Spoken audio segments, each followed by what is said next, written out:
Hero News presents Hero of the Month. Each month, Hero News features a Broadway or off-Broadway performer who has been a role model and inspiration in helping the HIV/AIDS community. This month, having performed in several Broadway shows, this theater, film, TV, and voice actor, singer, and activist also lends his voice to Luis the Alligator in Disney's Princess and the Frog. Michael-Leon Wooley also donates his time to several causes. Michael-Leon Wooley. And now your host, Michael Cavnaugh. This is Mike Cavnaugh with HIVHero.org and HERONEWS.org, and I'm here with one of my favorite people in the whole world. Our Broadway Hero of the Month will be Michael-Leon Wooley. How are you? I'm good. Good to see you, Michael. So I'm here in LA. It's great, and I've been dying to do this for a very long time, and we've known each other for a very long time. And you want to say how we met? Oh my gosh, we met I think in the West Village. How long? 10 years ago? More than that. Well, I'll tell it. He was singing, and I did events in D.C., and I was giving him my card, whatever, and he thought I was just trying to pick him up, and I was a stalker and whatever, and then I called him up, and I got him a gig, and then we've been friends ever since. That's right. And I think did I go down to D.C.? I know I did some events in New York, but I think you flew me down there for things, and we've been friends ever since. Yeah. My good friend, one of my best friends. Yeah, absolutely one of my best friends, and we're just meant to have met. Yes, actually, I agree. So you've got quite a career behind you already, and you're still so young. So but what sounds like those farewell things, you used to be. No. Not at all. You're still on your way up. But Broadway was one of the things that you loved a lot. And you have had a great career. So how did it all start for you? So I started playing piano at 5 years old. I was really good at it. I actually wanted to be a concert pianist. It was the first thing I wanted. And then I started singing, and I started, a little bit as I played, and then I started to do a little acting in high school. And I think the real bug got me when I was asked to play the piano for a production of 1776. And I was in the orchestra pit, and I was playing. And every time I wasn't playing, I would go look at the actors on stage there. And it was in that show I said, I really don't like being down here in the dark. I need to be up there where people can see me. Uh-huh. And so that's what started it. I was in Maryland at that time. I got a scholarship to the American Musical Dramatic Academy. Wow. Is that for piano or for voice? That was for acting. Oh, wow. Yeah, for acting and singing. And I got a scholarship for acting and singing. I went there and I studied acting and singing and dance. That's when I began to dance, doing ballet, jazz, and tap. I still can dance a little. I don't like to. I tell people my dancing is very expensive. Like, how much you want to pay me? What's the job? How many zeros? Are there commas? I actually got kicked out of school after a year. I think I thought I knew too much, and my ego was pretty out of control. And I was drinking and partying a little too much. So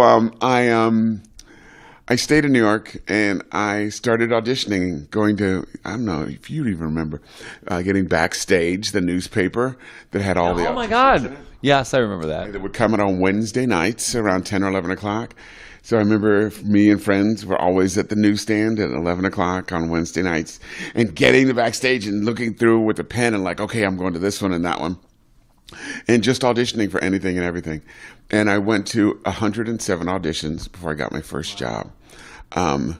It was in the musical Pearly.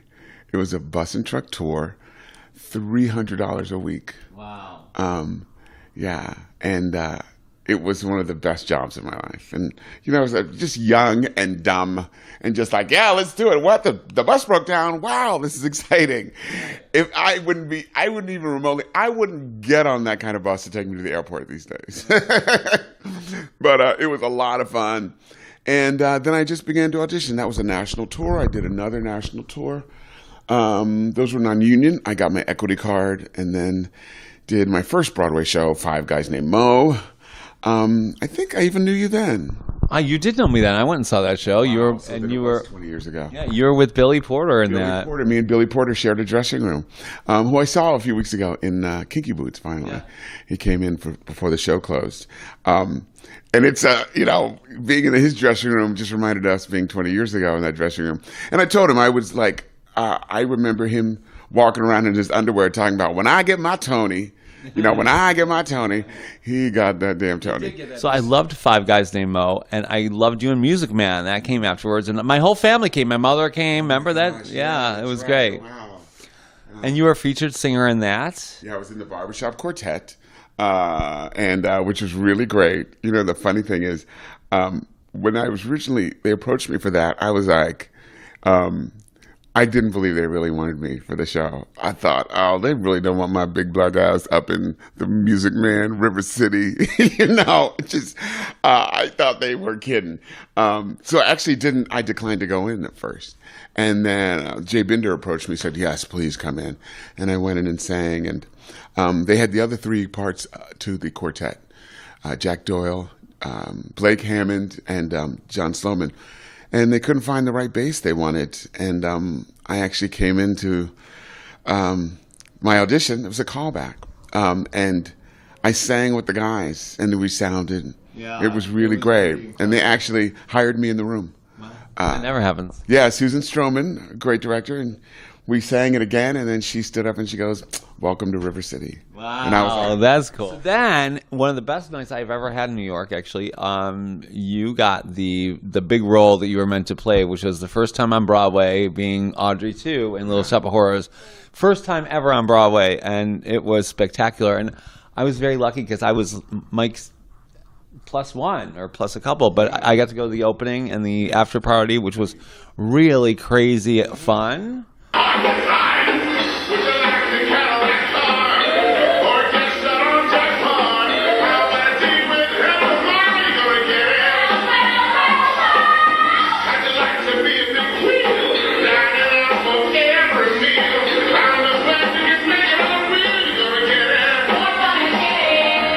So you did that, and then you did the unthinkable and left me and went to L.A. So you came to L.A., and you're doing all these voiceovers. And, it was so funny because Mike and I traditionally like the same movies. So we try and do a movie every time we see each other. Yes. So we go in the movie theater, and all of a sudden, whose voice is it for AMC but Mike Wooley? Yeah. So all of a sudden, he starts saying the words at the same time, and everyone starts laughing or looking over because it's really you, and it was a great moment. I love that. Yeah. So you're doing tons of voiceovers, tons of cartoons, yes.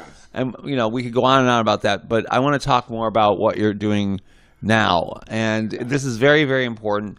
Michael not only does my event, I do an event called Broadway and Ballet Hero Awards, which he performs every year. It's going to be our 5th year. So you literally fly from your event to my event, and it's an amazing thing because it's a huge show, and your show is called Broadway to the Rescue. And it's amazing, and it's the charity it benefits. It's called Hope of the Valley. Hope of the Valley. And these people do all these amazing things. Tell us a little bit summary of what they do. Well, I'll say first how I got involved when my dear friend passed away, and he was an advocate for the homeless.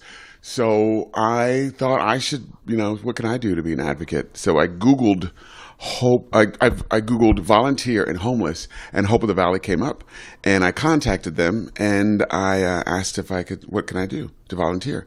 And they said, you can come serve lunch. And I went, and I was just like blown over with the work they do. They work tirelessly and for the homeless. And one point, weeks or months in, I asked them what they do for fundraisers, and they said, they had a guy that came and sang some songs once. And I said, well, let me help you out. I think I can help you raise money. And then I told them, that I was from Broadway, and what I really did, I was kind of tight-lipped about it. And so I did the first one. It was a small benefit. I called all my Broadway friends. The Broadway community is still like the best. Yeah. TV, film, all great communities, but there's no community like the Broadway community. Yeah. And you know that. I do know that, yeah. I said, I contacted people I knew out here. It's like, guys, I want to put together a show and help raise some money, so come sing a song.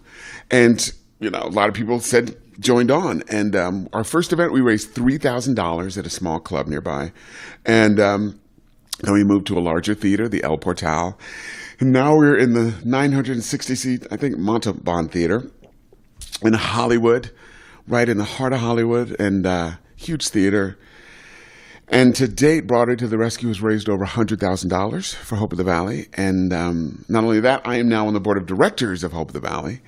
So I spend a lot of time, with the organization trying to figure out things. And I actually took you there to help serve lunch to the homeless today. HERO.org. I'm here with the people that really make this work, Hope of the Valley. I'm here with Lori and with Ken. How are you guys doing? Good. Thank you for being here. So this is amazing. It's like a little slice of heaven here. And you've got gardens, you've got all these amazing activities, but you feed people here. And that's one of the main things you do. Can you tell us about this organization and how you're expanding? Sure. So this is our help center. So what we do here is we provide showers, meals, case management, and many, many other services to folks that are homeless and living on the streets. That's amazing. And how is your outreach? How did the people find out about you guys? So word of mouth, a lot. We have a lot of clients that come here, probably 125 clients each day. They spread it via word of mouth. And we also work with about 12 different partnering agencies that come in and provide their services here at the center. And so they're always letting people know where folks can get a hot meal, a shower, and other services. Mike was telling me about a new program that you're opening that has to do with people that are in foster homes that have a problem transitioning. Can you tell us about that?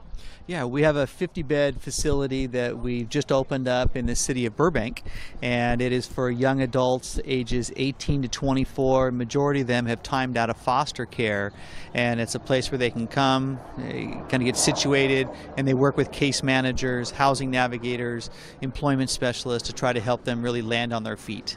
Okay, that's fantastic. So what do you think of the trend is now with homelessness? Is it going up? Is it going down? What's happening?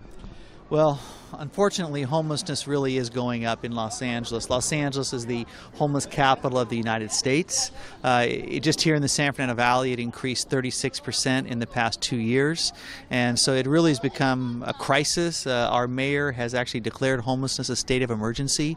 And so there are a lot of initiatives that have been launched to try to stem the tide of homelessness. But at the root of it is affordable housing. There just is not enough affordable housing, and it's pushing people that have been on the edge out into homelessness. So please volunteer your time to organizations like this. Hope of the Valley. What is your website? www.hopeofthevalley.org. That's amazing. Yeah. So this man, a friend of mine, our mutual friend Mike Wooley, got involved. Can you tell us about him?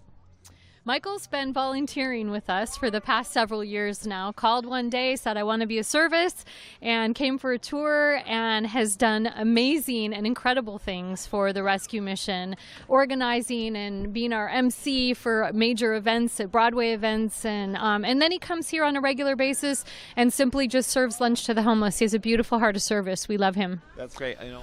So, Mike, Hope of the Valley also does so many other services, but I heard that they do something to help LGBT people and transgender people. How do you find out about that? Well, Hope of the Valley is partnered with The Landing, which works with the LGBT Center here in Los Angeles, and we've actually opened a new facility that is it's called TAY, Transitional Age Youth. One of the biggest problems with homelessness today is kids in foster care, aging out of foster care at the age of 18. Some of them, 50% of them, either end up homeless or in jail. And homelessness at that age also can be a problem for the LGBT community. Some people may come out and get, kicked out of homes and things like that, or end up homeless. So our new facility in Burbank has a 50-bed facility and is really geared toward helping teens at that age, and is partnered with The Landing. And you can look up The Landing on thelanding.com or .org, and also the LGBT Center here in Los Angeles. So Broadway to the Rescue, the show they put on, is fun-filled Broadway spectacular. It's opening numbers, closing numbers, middle numbers of huge stars, highly produced. It's amazing. Lilius White did it last year, who I love. So if you're in the LA area, please come support. October 13th. October 13th, and you can get tickets at your website. Where is that? Either BroadwayToTheRescue.com or HopeOfTheValley.org. And we have our new show this year, which we're happy to announce. This show is all Disney. It's all Broadway performers singing all songs from the Disney songbook. So we're excited to do Hercules, Moana, and one of my favorite Disney shows that we didn't talk about is The Princess and the Frog, which I did, and I play Luis the Alligator in that movie. If I were a human being, I'd head straight for New Orleans, and I'd blow this horn so hot and strong like no one they've ever seen. I'll show you one thing. So Princess and the Frog, which is my favorite character, and he kind of changed my life, and it's the reason why I'm out here. I'll show you. He played. This is a maquette.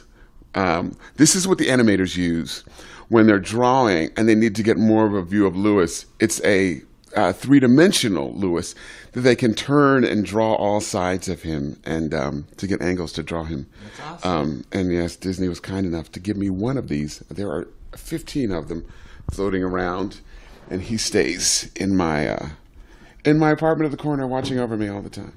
And Mike, as you know, we're a site for newly diagnosed and people living with HIV. One of the big problems happening right now is that people are just not getting tested again, and they think PrEP is the answer. But what's happening is a lot of people are still getting other STDs. What is your advice to kids about being safe out there? Well, I think, aside from being safe, it's just being smart.